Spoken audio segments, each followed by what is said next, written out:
Frederick tells me that Pleasant Gardens was an African-American owned and operated cemetery, founded in 1890, and was the primary burial ground for black men and women in Chattanooga.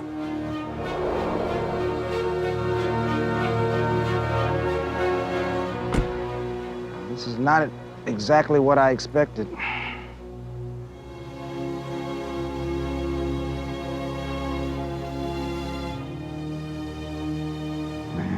Lionel is heading to the public library.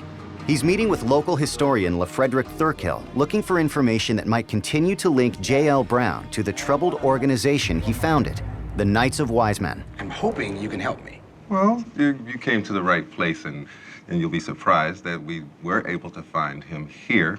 I've got him in 1929 city directory in Chattanooga. Oh, come on, 1929? So we're born in 1840. Makes him pretty much around 90 years old. Yes. Boy, he lived a long time. That explains a lot about my grandmother. She lived to be 103. Wow. Wow. So, I love this family, Gene. Here we go. John L. He is now, is that caretaker? Yes. At the Pleasant Garden Cemetery. Yes. To think that probably the Knights of the Wise Men, as the organization or as the business, is no longer. That is somewhat unclear, but we do know that he worked for a long time. So I'm taking that he is now working to eat, working to live, basically working to maintain his life. Yes. Caretaker at 90? Pleasant Gardens wasn't a small cemetery. It's 22 to 23 acres big. It's okay if you can imagine. Oh, you're kidding me. 20-some-odd acres is not a small cemetery at all. And of course, to be able to move around on that much property. Wow. Any more information? Just a That's second. the right answer. That's what I'm talking about.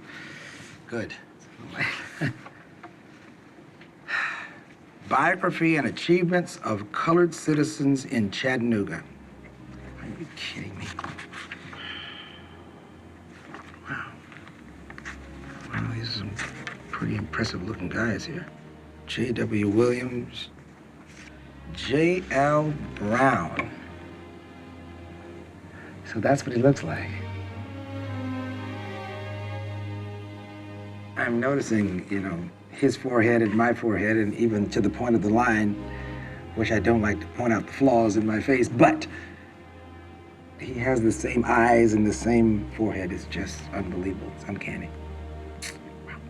Well, I don't know whether this is a write-up about him or some of his thoughts. His only by our good qualities, rightly set forth that we are to succeed in the future.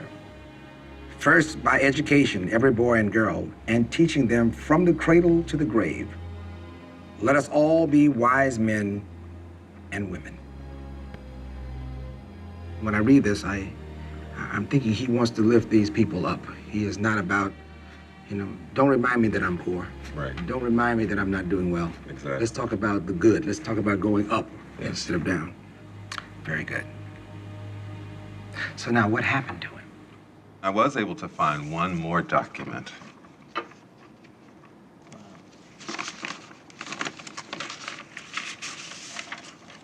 Wow, what is this? Place, this is the death certificate, right? The name here, Morgan Brown? Morgan Brown was his father? Morgan Brown is listed as his father.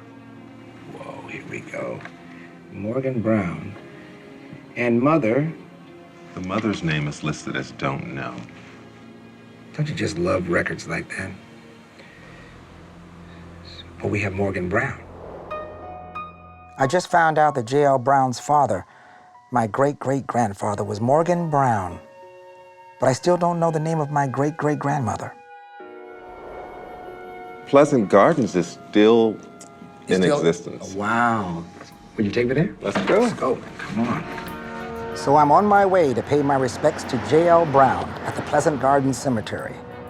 Frederick tells me that Pleasant Gardens was an African-American owned and operated cemetery, founded in 1890, and was the primary burial ground for black men and women in Chattanooga.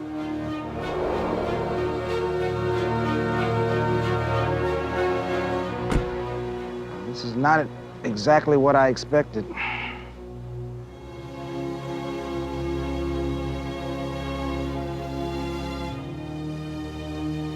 Man. Lionel Richie is in Chattanooga, unraveling the mystery surrounding J.L. Brown. This is not exactly what I expected. He has uncovered that his great-grandfather went from being an influential early civil rights activist to working his last days as a caretaker at a local cemetery.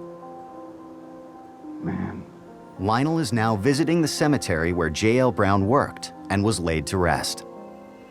Is great-granddaddy close by? Yeah, I can show you the area. Yeah, I'd sure like to see it. This portion of the cemetery is the pauper section of the cemetery. Some do have headstones, but amongst those are many that don't. And it is believed that with the information that we had about JL, that he is buried in this section of the cemetery. Yeah. I'm going to leave you a moment to reflect. Thank you, my brother. Thank you. Appreciate that. To know that your great-grandfather walked amongst this and was a part of this, it's moving. It's extremely moving. It's hard because you can't really, we take so much for granted because we're not face to face with the real stories. This is about as close to a spiritual awakening as I've ever had in my entire life. Even though his circumstances did not work out, I'm sure his heart was the same throughout. He wanted to see the community lifted up. And, you know, I am quite proud to be one of the guys that my great-grandfather lifted up. But what about his early years? So far, I've learned that J.L. was born before slavery was abolished, and that his father's name was Morgan Brown, but that his mother's name was unknown. So the question still remains, was my great-grandfather born a slave or a free man? I know that J.L. was working in Nashville in the 1870s, so I'm meeting with historian Irvin Jordan to see what else I can dig up. What did you find? Well, let's begin with this first document. God. It says here, state of Tennessee, colored man's application for pension. Yes. Filed September 19, 1924. We have a pension back then? Yes. 1920. He was 85. Wow. All right, so now John L. Brown, a native of the state of Tennessee and who was a servant in the war between the United States and the Confederate States, the Civil War. Wow. All right, it says here, when did you go with the Army? You served May 20th, 1861. So that would make him 22 years old, 22 years old. So now, and here's one that just stands out right in front of me. It says, give the name of your owner. Morgan W. Brown, give the name of your owner. This shows you he was a slave, and that's why His owner. His owner. And on J.L. Brown's death certificate, the name Morgan Brown was listed as his father. I'm only assuming that Morgan W. Brown and Morgan Brown, the owner, it's the same guy. It's entirely possible. And it explains to me totally now where it also said on that other document, name of mother, unknown. Ah. Ooh, that touches me right there. That's crazy. I think the word that stabbed me through the heart was owner. You know, those words are so far away from 2011. You know, it's just unbelievable.